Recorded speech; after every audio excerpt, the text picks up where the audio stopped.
Welcome to this video. This is take two. I'm not sure if I have a second video or a first video to share with you guys on this, so I accidentally stopped recording, so I'll have to try to combine the two videos together, which could take some time. So apologies if this video seems a little discombobulated, as I apparently am a little discombobulated today. How are you guys feeling?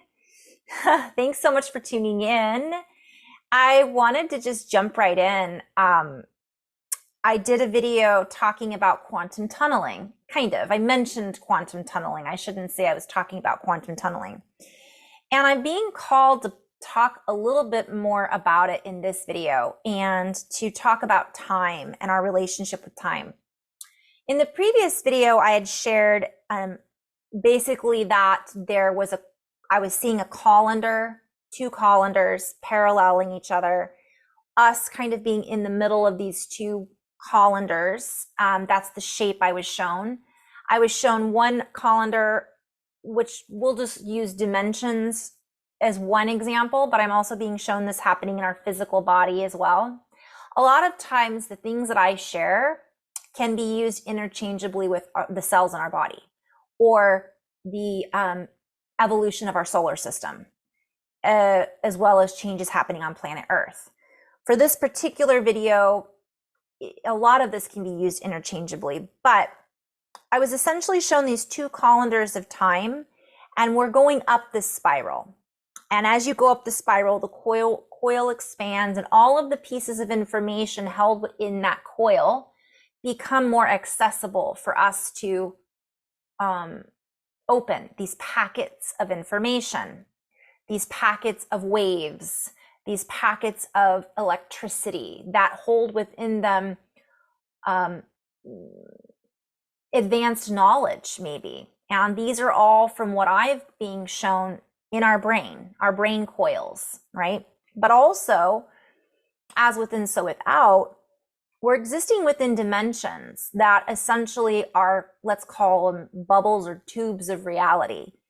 And I'm being shown that something has happened where the coil has expanded, and all of this stuff that was from, let's say, 3 years ago, that bubble went boom and moved up because of this pressure where which I'm seeing it as heat.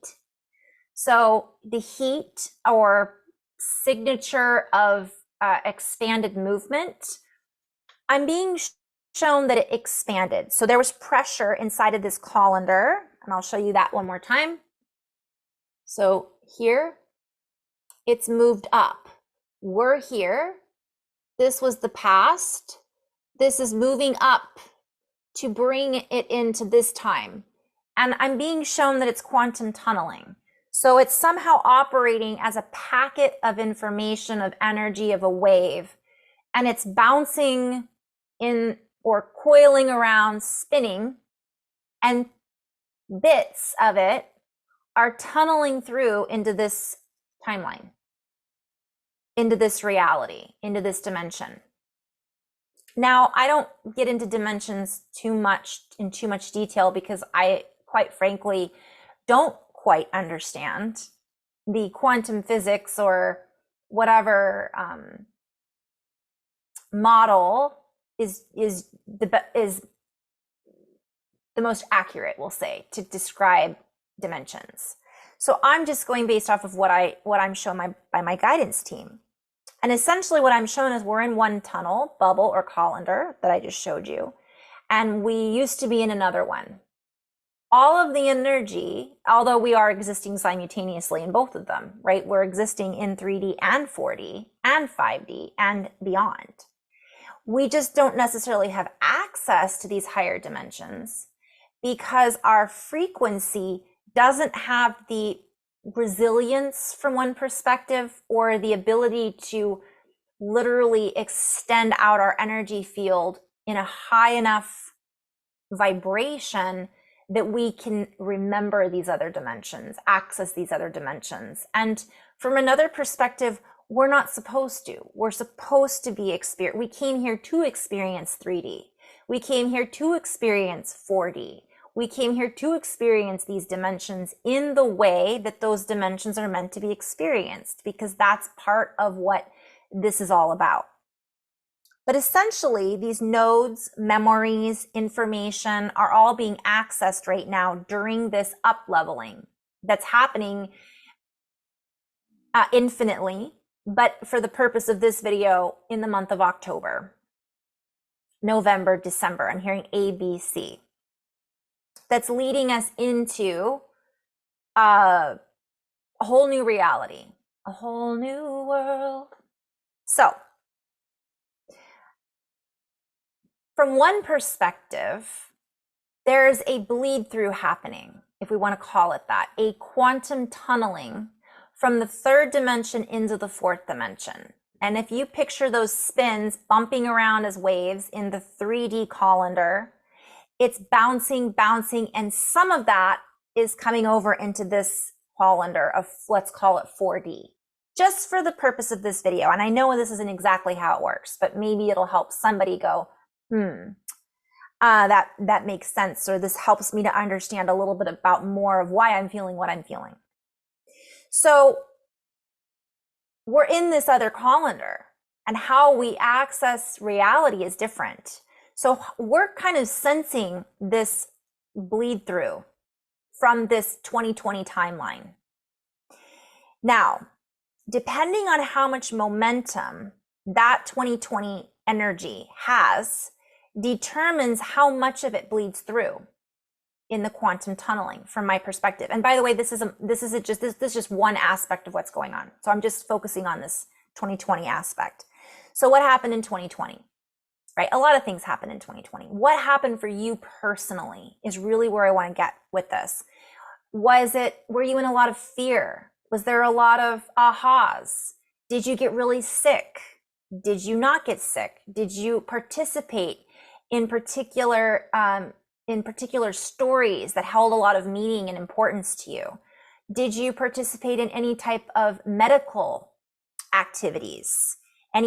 So do you get where I'm going with this, right? Where were you in 2020 approximately during that time frame? And I'm going to say the end of 2019 through 2021. Like there's a whole gap there of energy. That created a bubble or a ripple effect. And that bubble is like spinning now, and it's open and it's bouncing back and forth like a wave in this colander of time. And some of it's getting through into this colander of time and merging from my perspective. So let's look at what that looks like briefly and play with that for a moment. So this is part of it. You see the wave. They call it a wave packet, which I love. So we have this packet of information. Here's the tunnel, the membrane of reality, the membrane of the brain, the membrane of the third dimension, and it's bouncing back and forth. So it's hit this, and then it's being reflected back and dissipating, okay? But some of it's getting through. And so a portion of the wave packet passes through the potential barrier. So that's part of what I'm being shown. The other part of what I'm being shown, let me show you the video,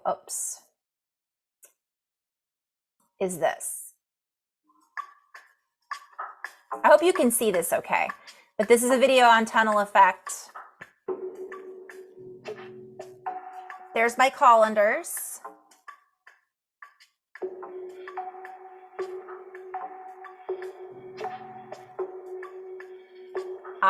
There it got through. If the barrier is thin enough, the object may sometimes get through. The thinner the barrier, the more likely the object to pass.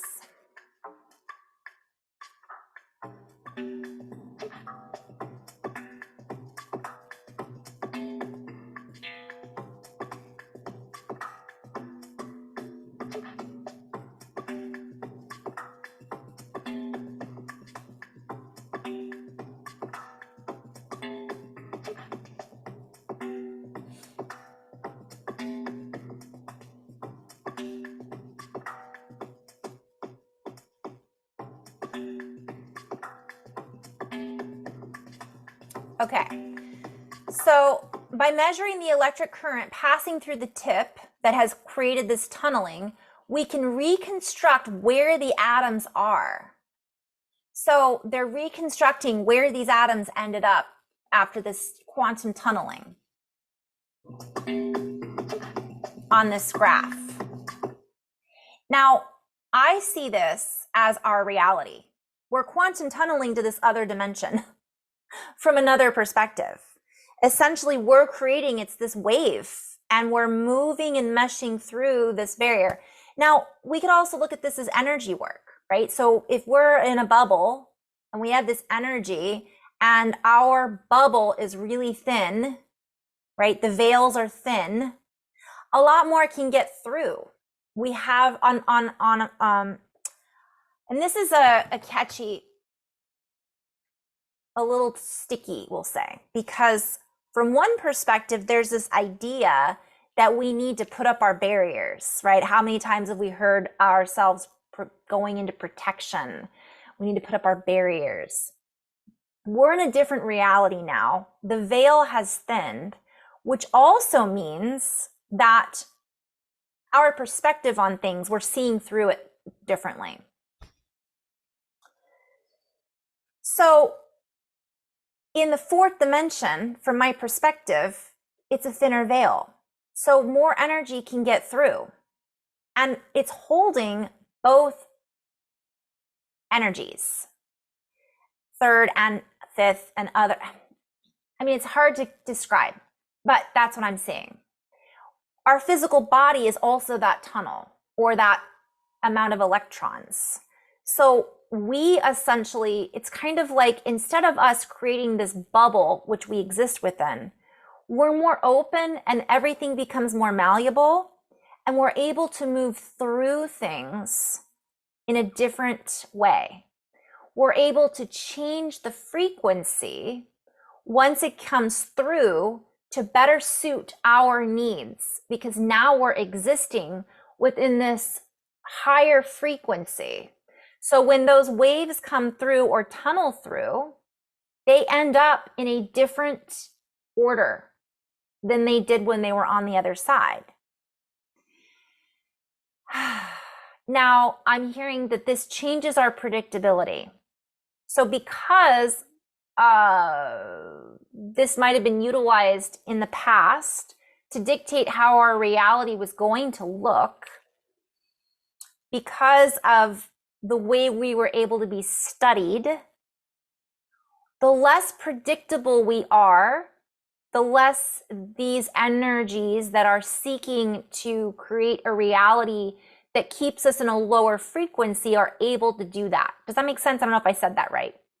But from my perspective, if we're vibrating at this higher frequency, the energy just moves through us. It doesn't stick. In addition to that, if it does stick, it's reflected back to us, and we can see as the observer what is being reflected back to us, and then in that essence, it gets dissolved as well.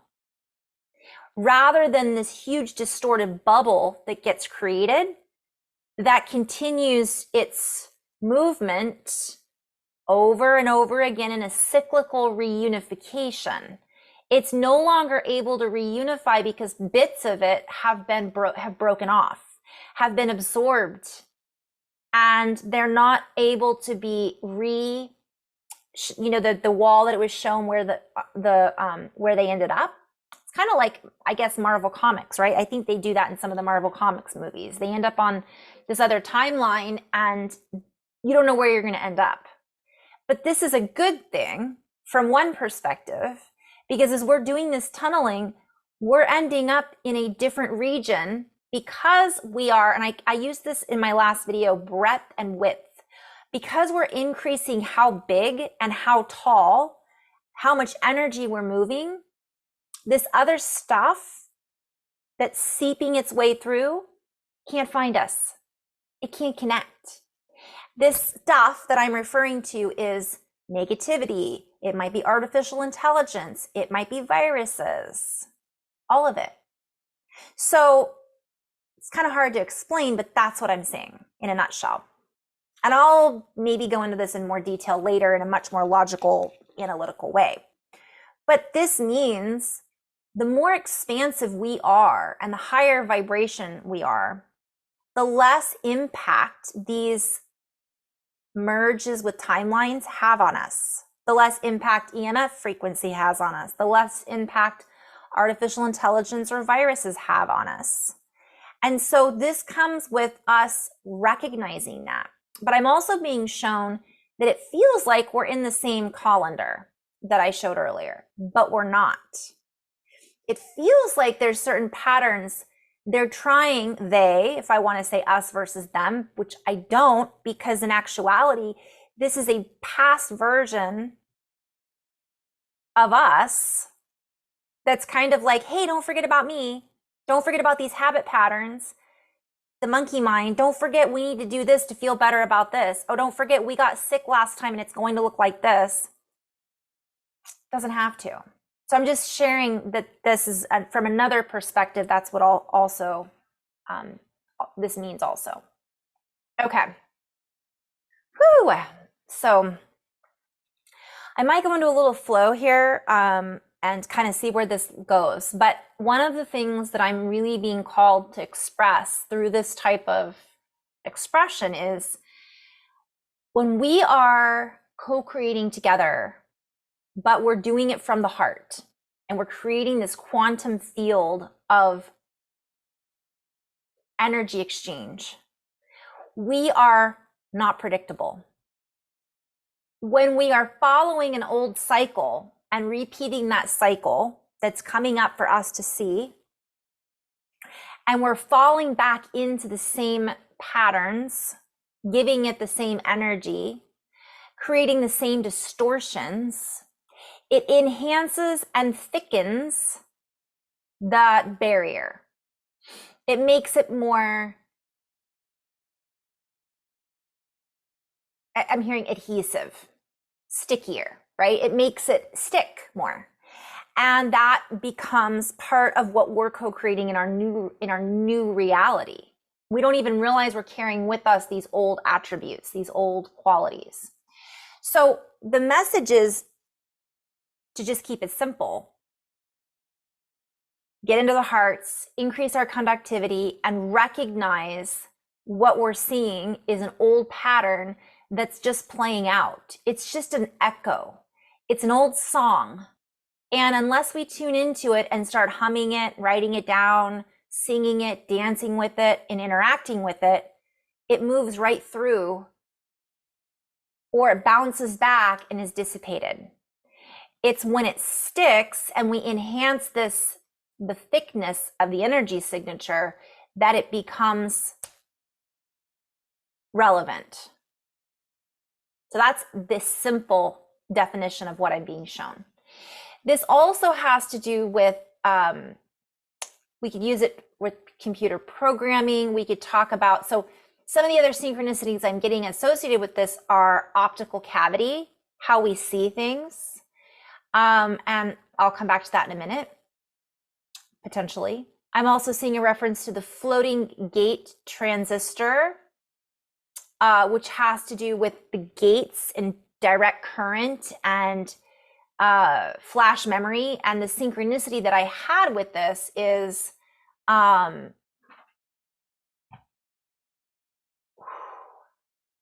so much. I'll come back to that later. So I'm just going to go into flow. One of the synchronicities I wanted to read, though, really quickly was floating gate MOSFET. So it's talking about a floating node in direct current. And it's talking about since the FG, floating gate, is surrounded by highly resistive material, the charge contained in it remains unchanged for long periods of time. And it's talking about heat and tunneling are what enhances it. So here we go.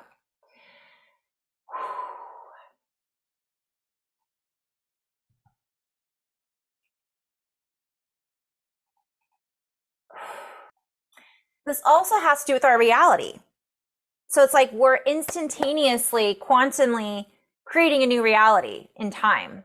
So it's like we're passing through these barriers and bringing with us in an instant, we're already in the new dimension. So that was something else that I wanted to bring up. In addition to this, this has to do with what's going on in the brain. So we've been held, encapsulated in this energetic bubble, thick, dense, lower frequency. Now there's so much stimulation going on that we're able to tunnel through into this new reality, bringing with us certain attributes of our old reality, but also we're in a brand new space. And this is a multidimensional message saying that it's good to be unpredictable. We're unpredictable. It's good to be that way because it allows us to create without having the same restrictions that we had before, or that we believed that we had before, or that we were told we were in. We didn't feel as if we were as capable of understanding. I'm seeing the floating gate flash memory as we're rewiring ourselves. We're actually floating in between realities is another synchronistic explanation of what's happening. We're not isolated and locked into the third dimension anymore. We're now oscillating in this fourth dimensional existence, which doesn't have the same framework, or it's more malleable than the 3D was. This takes some time for us to understand. And what we're doing is we're rewriting the codes simultaneously while we're closing out this old chapter. And this is happening in flashes, like instantaneous, light. We're being bombarded with certain things, but that's actually having a bigger impact than if we weren't, in a positive way, actually, from my perspective. And it's increasing our amplitude. And I just wanted to bring up what probability amplitude means. Is a quantity which varies with space and time that carries all of the information necessary to specify the probability of locating a photon, us, or electron or other particle at any position and at any time. So the faster we're going, the bigger we are, the more expansive we are, the harder it is to specify the probability of location. So here we are going to so if we have an energy, let's say, that's tunneling through in this reality, trying to connect in, and I'm going to go with the us versus them storyline, because that's what many of us are curious about. It can't, we end up over here when we thought we were going to end up over here, or they thought. So it becomes less predictable. Also, it has an impact on how much we're taking with us. It has an impact on, let's play with this. It has an impact on a lot of things.